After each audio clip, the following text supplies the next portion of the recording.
Your boy Red Villain. You can add me at Villain Gang. I got Alre and Hicoup. What up? Yes. What up? I wasn't here before, but I'm here now. Word. Now this our like I don't know, like second episode doing this together. I don't know where to jump now, but y'all could take it whenever y'all feel like it. Matter of fact, I'll ask y'all the two questions you the of the interviewer. day. Yeah. What are we discussing? Alre shook me up in the last one, talking about He tends to do that. I was giving you a scenario. So, is it really an act, man? No, I was just trying to show you, let your mind look at different possibilities. I'm lost. I wasn't here. What we talking about, bro? What he's referring to is the other day when I was saying, like, for instance, when they show these cop killing tapes, right? I was saying you could also look at it from a perspective of United States enemies infiltrating the internet, right? And that could be an act, that could be a show to rile the people up. It very well could be. You see it could be a wag the dog kind of thing. Because, and I had used the dude Philo Hernando, who got killed in I think Ohio or somewhere like that, where he had the permit and they still killed him. Yeah. And I was saying, well, if they killed him, they might well kill his girlfriend. You know what I'm saying? And did away. You know what I mean? But it was just a different perspective that I was showing him. Not necessarily saying that that's true or nothing, but it's a in this day and age, it's a possibility because the access to the internet. He was saying it was an act of war. That's how I was saying. Yeah, it was absolutely. Listen, anytime, Alre loves my homie Malcolm. El Haj Malik Shabazz. Alre is the biggest fan. Hey, listen, my man El Haj Malik Shabazz said, if anybody, whether it be one of these crackers, whether they're in uniform or not, it could even be a brother that look just like you. Anybody put their hands in a forceful way on your loved one, your wife, your baby mother, your child, you have what is called, I'm paraphrasing, but you have, you're a sovereign country of one. Yeah. So that means, Malcolm said, they lay a hand on your woman, you cut that hand off. What's the problem? Oh, I know what the problem is. Niggas is scared. Niggas is scared. That's the problem. I done fucked up a few cops in my time. I already went to court for it, so they can't get me on this now. But like, what's the problem? We kill each other. Oh, if a cop comes, some white man come, all of a sudden you doing everything he say, he's smacking your chick around, and that's the thing. That's an issue that I always found to be a pill to swallow kind of harshly. Or he's smacking you around and you want some pussy later. The fuck you mean? Yeah, like I don't know if y'all seen. Well, for instance, when I was younger, I used to play the block thing, do that thing when I was younger. Yeah. And we spoke about this plenty of times. The scenario I'm gonna paint to him. So police would come on the block. One police, two partners that come on the block, right? They don't even got their guns out. Them niggas got walkie-talkies in their hands, smacking niggas fat, up. They slotchy. Get on the wall, all this dumb shit. Niggas comply. Flying like a motherfucker. You know what I'm saying? Niggas, but let me and him won't even move out the way. If we come on your block and start selling or trying to talk to some of your chicks or anything, fuck selling. I can't even get down the block. You won't even move out my way. I gotta say to you, excuse me, sir. You look at me like you like it's beef, bruh. Let one. So I never understood why. I never understood how. You know what I mean? We quick to set it on each other. Oh shit. But we know what that is. That is nothing but slavery. Yeah. I mean, we know what it is. So chattel slavery was so ill, so wickedly devised, and so accurately devised that in 2016, the black male, I don't give a fuck how brolic he is, motherfucker could be look like he could look like Apollo Creed in his prime. That's cool. But when a cracker say jump, they ask how high.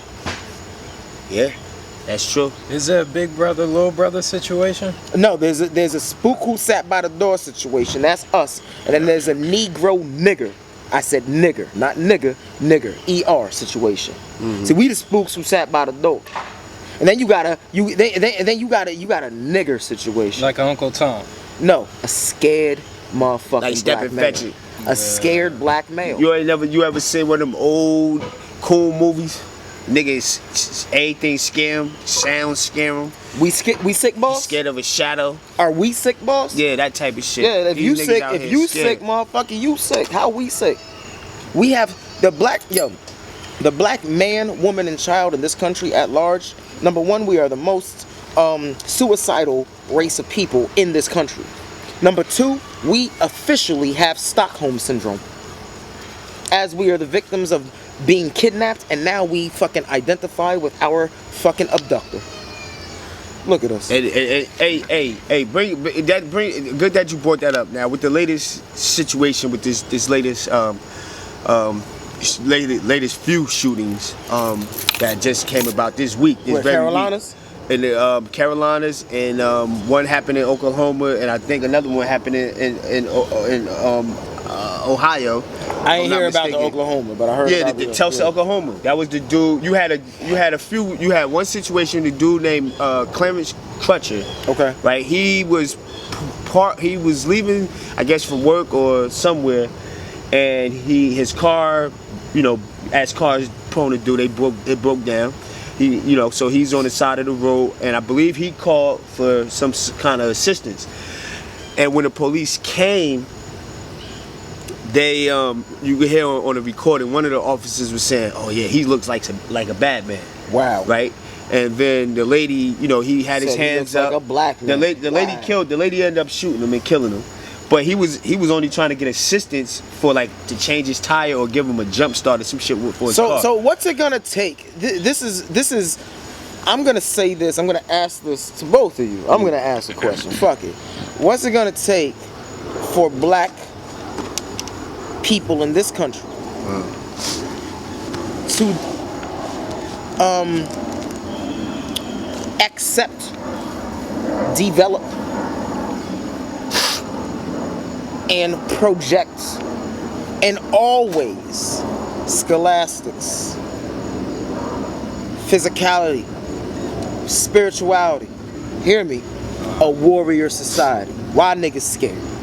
I need you to rephrase your question. It was too much. Yeah, I know, but I had to say all that. Yeah, well, say it again, but bring it. What will it take? I don't feel like thinking too hard today. Yeah, well, we gotta think. When I'm around, we gonna think. I'm thinking about what would it take. What will it take for the black male and woman in this country, America, to develop, accept, and project a warrior society on all fronts?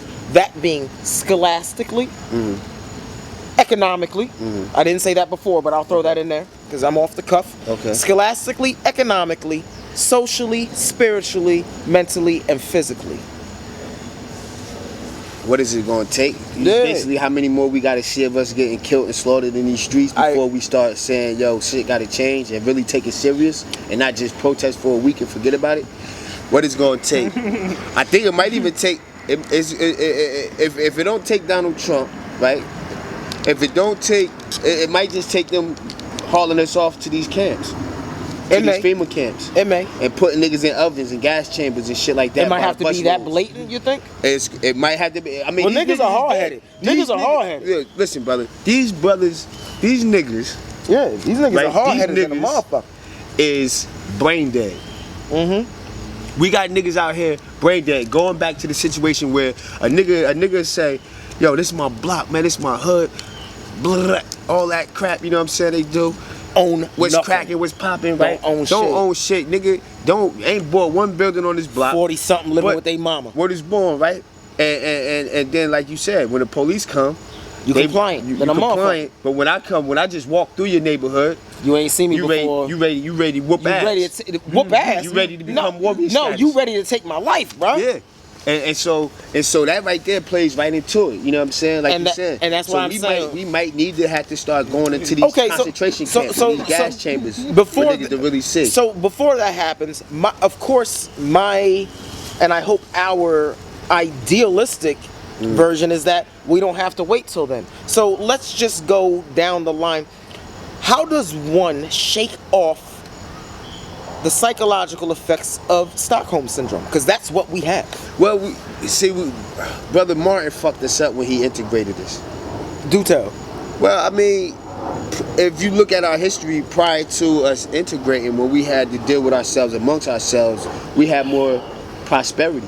I mean, don't get me wrong. That's a fact. It is a That's fact. a statistical But don't get me fact. wrong. We did have our share. We had our pockets of poverty, but in those pockets of poverty, we started to emerge out of it.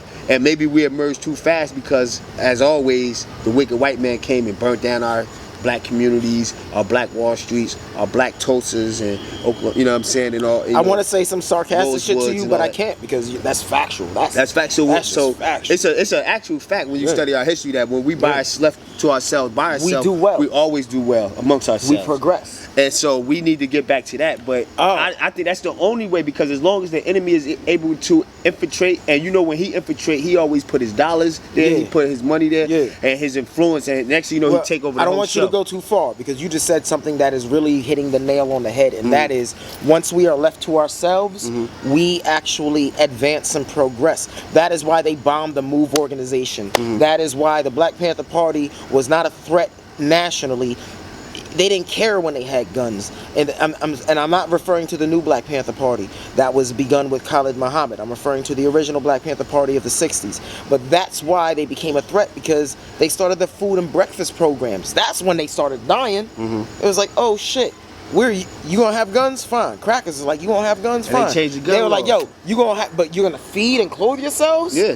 You're not gonna shop at our stores no more? Yeah, they always you gotta threaten when die. we unite, though. See, that's the thing. They become most threatened when we become united.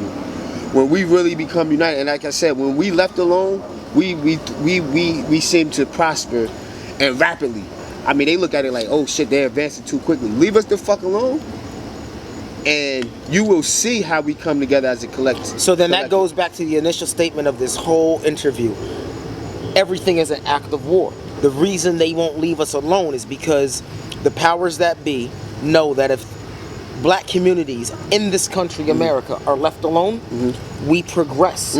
That is an act of war in itself. So they are preemptively destroying us as an act of war, which makes sense. If I were a white male, I'd be trying to destroy us too. Well, yeah, I mean, they only doing what they supposed to do. I'm not mad at the enemy for being the enemy. The enemy. They're the enemy. see You're I'm doing saying? what enemies do. I'm mad at us. I'm mad at us because we're doing what enemies do. we not we're helping the enemy. Yeah, we're helping our own enemy, and we're not helping ourselves. Out of fear. You know So what I'm saying? So again, third time I'm asking, how do we shake this Stockholm syndrome? I just answered you.